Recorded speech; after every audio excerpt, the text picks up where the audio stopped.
Welcome to A D knowledge house magic के students. अब पढ़ेंगे next topic, classification of commerce. Commerce को हमारे दो कैटेगरी में डिवाइड कर दिया गया है, ट्रेड और इट्स टू ट्रेड। ट्रेड के बारे में बात करेंगे। ट्रेड होता है सेल, ट्रांसफ़र और exchange of goods and services. Goods and services को बेचना, उनका ट्रांसफ़र करना, एक्सचेंज करना ट्रेड कहलाता है। ट्रेड को डिवाइड कर दिया गया है दो पार्ट में, इंटरनल ट्रेड जिसको हम डोमेस्टिक ट्रेड भी बोलते हैं और फॉरेन ट्रेड। इंटरनल ट्रेड वो ट्रेड होता है जब हम गुड्स एंड सर्विसेज को अपनी देश की बाउंड्री के अंदर बेचते हैं, that is internal trade. Internal trade को दो कैटेगरी में डिवाइड कर दिए गए हैं, होलसेल ट्रेड और रिटेल ट्रेड। रिटेल ट्रेड के अंदर हम स्मॉल क्वांटिटीज़ में सामान को खरीदते और बेचते हैं। होलसेल ट्रेड में हम सामान को लार्ज क्वांटिटी में खरीदते और बेचते हैं। नेक्स्ट है एक्सटर्नल ट्रेड जिसको हम फॉरेन ट्रेड भी बोलते हैं। अंडरस्टूड। एक्सटर्नल ट्रेड में हम लोग क्या करते हैं, एक्सटर्नल ट्रेड में हम अपने सामान को बेचते और खरीदते हैं। कहाँ से? अपनी कंट्री की ज्योग्राफिकल लिमिट से बाहर, मीन्स फॉरेन कंट्री से, विदेशों से जब हम सामान खरीदते और बेचते हैं वो कहलाता है external trade, foreign trade. External trade भी तीन प्रकार का होता है। एक्सपोर्ट, जब हम विदेशों में अपना सामान बेचते हैं या फॉरेन कंट्रीज़ को अपना सामान बेचते हैं, दैट इज़ एक्सपोर्ट। और जब हम वहाँ से खरीदते हैं, दैट इज़ इम्पोर्ट। एंट्रीपोर्ट होता है, फॉर एग्ज़ाम्पल इंडिया ने कोई सामान मंगाया, कहाँ से? फर्दर एक्सपोर्ट करने के लिए। इंडिया ने अमेरिका से सामान मंगाया और उस सामान को फर्दर नेपाल को बेच दिया, that is entry port. Understood. Next है auxiliaries to trade. Auxiliaries to trade के अंदर वे सभी एक्टिविटीज आती है जो हेल्प करती है स्मूथ फ्लो ऑफ ट्रेड में, मीन्स जो इस व्यापार में ट्रेड करने में हेल्प करे, जितनी भी एक्टिविटीज़ ट्रेड करने में हेल्प करती है वो सभी कहलाती है auxiliaries to trade. Auxiliaries to trade के अंदर क्या क्या चीज़ें आती है? सबसे पहले है हमारा ट्रांसपोर्ट।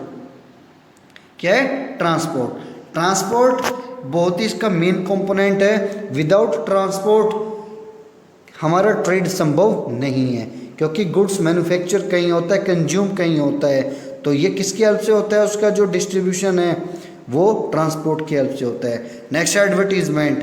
क्या कस्टमर को कोई नया गुड्स मार्केट में बन के आया है उसके बारे में स्वतः ही पता लग जाता है? नहीं, उसे कौन बताता है? Advertisement, newspaper, add.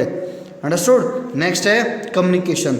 कम्युनिकेशन बहुत ज़रूरी क्या है? एलिमेंट है इट्स टू ट्रेड का। क्यों? क्योंकि विदाउट कम्युनिकेशन किसी भी कंपनी में काम नहीं हो पाएगा, किसी भी कस्टमर और कंपनी के बीच में लिंक नहीं बन पाएगा, होलसेलर कंपनी के बीच में लिंक नहीं बन पाएगा, होलसेलर और रिटेलर के बीच में लिंक नहीं बन पाएगा। कम्युनिकेशन होना बहुत ज़रूरी है। नेक्स्ट है insurance. Insurance also play a major role. Insurance का क्या रोल होता है? इंश्योरेंस रिस्क को ख़त्म करता है, हमारे गुड्स को सेफ्टी प्रोवाइड करता है। भाई गुड्स में आग भी लग सकती है, टूट फूट हो सकती है, चोरी हो सकती है, ये सब चीज़ों को कौन कवर करता है? इंश्योरेंस। तो इंश्योरेंस भी हेल्प करता है किसमें? व्यापार करने में, ट्रेड करने में। इसके अलावा वेयर हाउस। वेयर हाउस क्या होता है?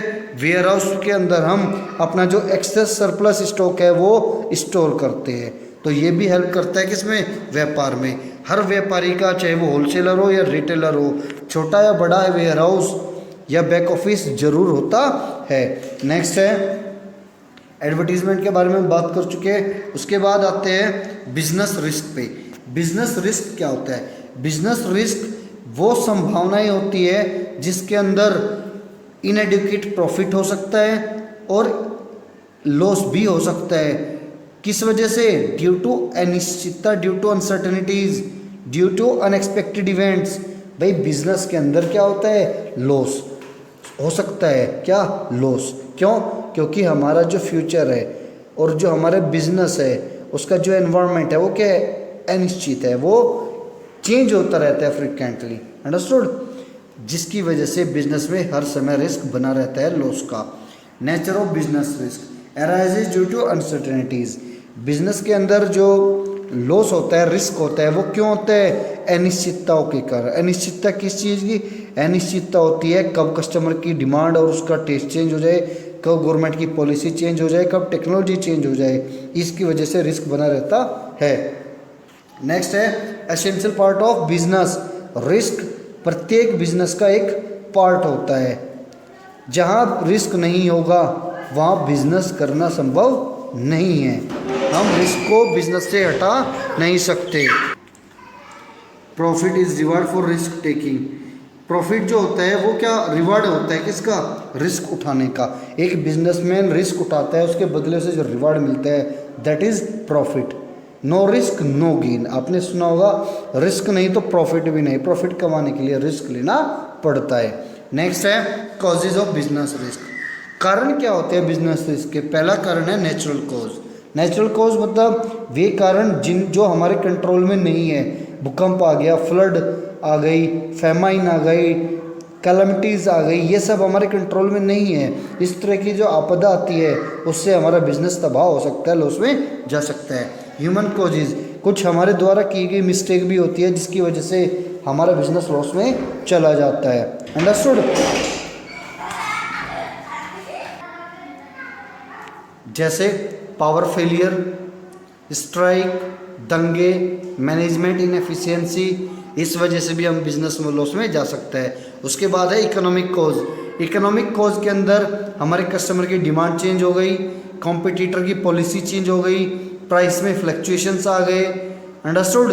हमारी टेक्नोलॉजी चेंज हो गई मार्केट में, मेथड ऑफ प्रोडक्शन चेंज हो गया, इसकी वजह से बिजनेस लॉस में चला जाता है। अदर कॉज, अदर कॉज में वे सभी कारण आते हैं जिसकी वजह से बिजनेस लॉस में जा सकता है। जैसे mechanical failure, political disturbances.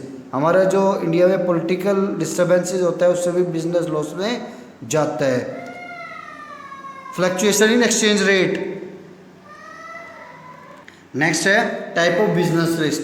Business risk हमारे 4 तरह के होते हैं: इंश्योरेबल, नॉन इंश्योरेबल, स्पेकुलेटिव और प्योर रिस्क।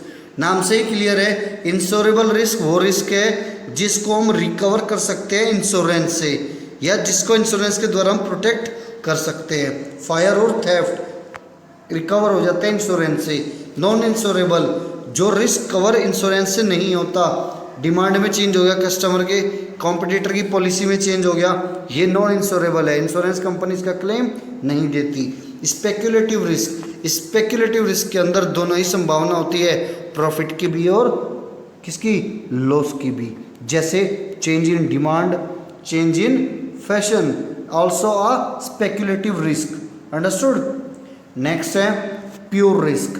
प्योर रिस्क के अंदर संभावना होती है ओनली लॉस की और लॉस की। जैसे चांसेस ऑफ फायर, आग लगने के चांस, चोरी के और स्ट्राइक के चांस, ये इस तरह के रिस्क प्योर रिस्क कहलाते हैं। नेक्स्ट है जो बेसिक। बस बच्चों, आपका चैप्टर यहीं तक था। आप मेरे चैनल पे बने रहिए और मेरी वीडियोस को लाइक करते रहिए और अपने फ्रेंड्स के साथ में